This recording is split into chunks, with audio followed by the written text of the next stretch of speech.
يا صباح الفل على أجمل متابعين في الدنيا. معاكم سالي نبيل، والنهاردة هنعمل طريقة تخليل الليمون بالطريقة المسلوقة. الليمون يا جماعة بيتخلل بطريقتين. في طريقة اللي هو اللي بيسموه الليمون المعصفر، ده بيحطوا له مادة اسمها العصفر، وده بيبقى لايق اكتر او يناسب اكتر الليمون الاصفر. لكن احنا النهاردة هنعمل الليمون الاخضر ده بالطريقة اللي هي بيتسلق بيها. فهنشوف دلوقتي هنعمله ازاي. لو عجبكم الفيديو ياريت بقى لايك وسبسكرايب، وما تبخلوش علينا بالدعم. اوكي، فكده احنا بنغسله. غسلته الاول مرتين كده كله مع بعض، وبعد كده هغسله ليمونه ليمونه عشان نضمن طبعا نظافه الليمون كله. يعني لان طبعا اي حاجه هتبقى في الليمون مش نظيفه فطبعا ده هيسبب عفن واحنا بنخلله. لازم نتاكد ان كله تمام وكله نظيف. كده تمام. احنا غسلنا كده كميه الليمون بتاعتنا كلها. بصراحه طريقته سهله جدا وبيفتح النفس على الاكل بطريقه مش معقوله. اكيد هتعجبك جدا ان شاء الله، بس انتوا جربوها. بعد كده هنجيب بقى حله ونملاها ميه بحيث ان احنا نحطها على النار، والاول لما تغلي هنسقط فيها الليمون اهو. ميه من الحنفيه عادي، هي كده كده اصلا هتغلي وهتتعقم وهتبقى كويسه جدا. تمام، هسيبها بقى لما تغلي خالص، وبعد كده هنحط الليمون. طبعا احنا مش هنسيبه فترة كبيرة على النار، يعني احنا بنسيبه بس لغاية لما لونه يبدأ يتغير. وما ينفعش ابدا ان الليمون نسيبه لغاية لما يتفتح كده والمادة بتاعته تنزل جوه المية يعني هي اصلا ما بياخدش وقت خالص. هو كده يدوب غلي، وهنبص كده شوية هنلاقي بعض الليمون زي ما يكون اتطبق لكن ما اتفتحش. هي دي الدرجة اللي احنا عايزينها بس اهو. بصوا كده الليمونة شكلها كأنها مطبق، انا عايزاه كده. سبته بقى لما يهدى خالص في ميته دي، وبعد كده رحت مصفيه. يعني المية كانت ساعتها مش بتغلي، انا سبته لما يهدى خالص وبعد كده صفيته. في ناس طبعا بتستخدم المية بتاعته دي، بتقول ان هي بتبقى حلوة جدا في التخليل، بس انا بصراحة ما بستخدمهاش. فاللي عايز يعني يجرب ويستخدمها اوكي. انا هشطفه من المية بتاعته اللي كان بيتغلي فيها. هنديله كده شطفتين 3، وبعد كده نبقى احطه بقى في الطبق الكبير.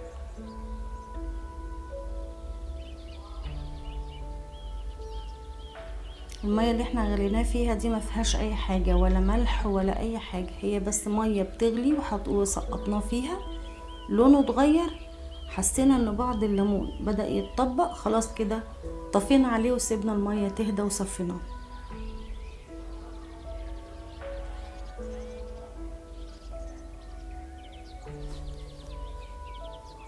تمام كده.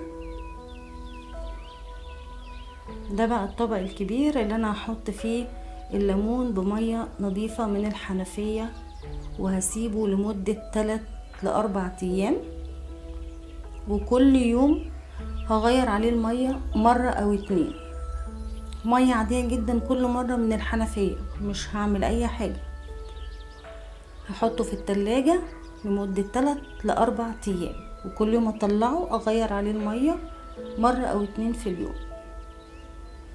انا هنا ده اخر يوم. الصورة دي كانت خلاص كده اخر يوم، طلعته من التلاجة، غيرت المية اللي هو كان بايت فيها. تمام. وكنت غلياله مية بقى، يعني في مية مغلية وباردة، سبتها لما تبرد، وهقول لكم ليه دلوقتي. انا هنا بشطفه برضو تاني، بشطفه كذا مرة كده من المية اللي كان بايت فيها اخر مرة.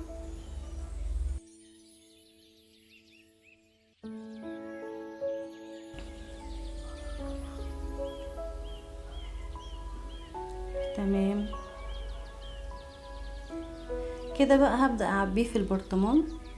ممكن مثلا نحط طبقتين ليمون كده ومعاهم فلفل اخضر حامي. تمام بعد كده هنحط طبقتين ليمون تاني وبرضو نحط فلفل اخضر حامي تاني.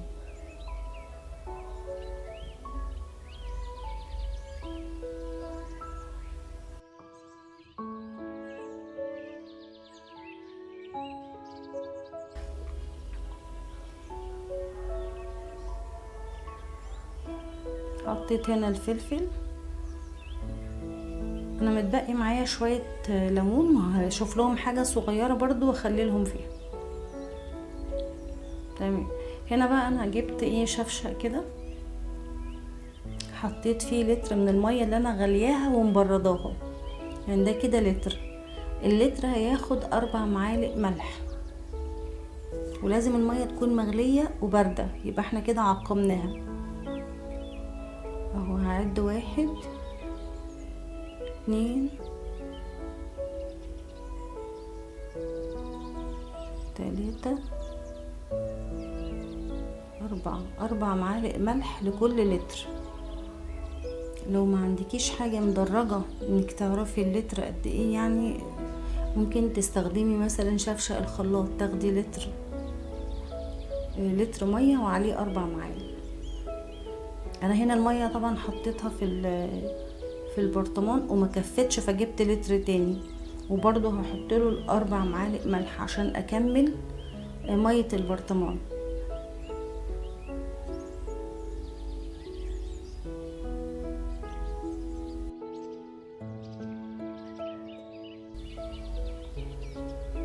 دوب بقى الملح جدا، وبرضه هكمل البرطمان للاخر. شايفين المية وصلت لغاية فوق.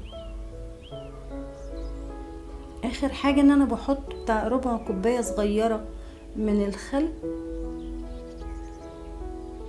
وبحكم عليه الغطا بقى. يعني انا عندي البرطمان ده فيه غطيين، الغطا الابيض الشفاف ده والغطا اللي فوقيه الاحمر، فطبعا بقفل عليه جامد.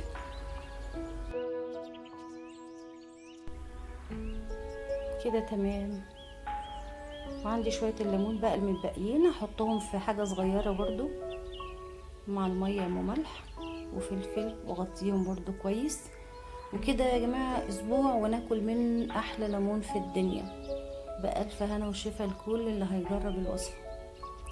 وكده يكون الفيديو خلص، وما تنسوش تدعمونا بلايك وشير، واشوفكم الفيديو الجاي. باي باي.